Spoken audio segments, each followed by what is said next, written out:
Zimbabwe সফরে test ও টি-20 খেলবেন না লিটন।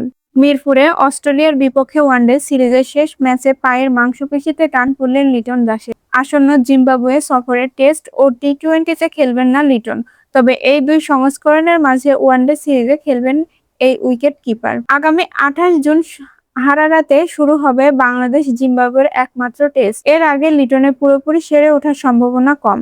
টেস্ট থেকে লিটন ছিটকে পড়ার অভিষেক হতে পারে অমিত হাসানের। দলে ডাক পড়তে পারে আরেক উইকেটকিপার ব্যাটার মহিদুল ইসলাম অঙ্কনের। তবে 6 জুলাই থেকে ওয়ানডে সিরিজে খেলার কথা লিটনের। এরপর টি-20 সিরিজে দেখা যাবে না তাকে।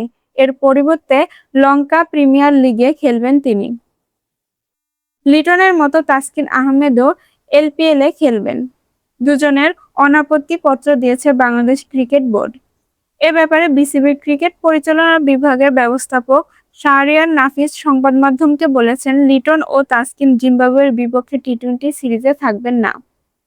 তাদের এলপিএলে খেলার জন্য এনওসি দেওয়া হয়েছে।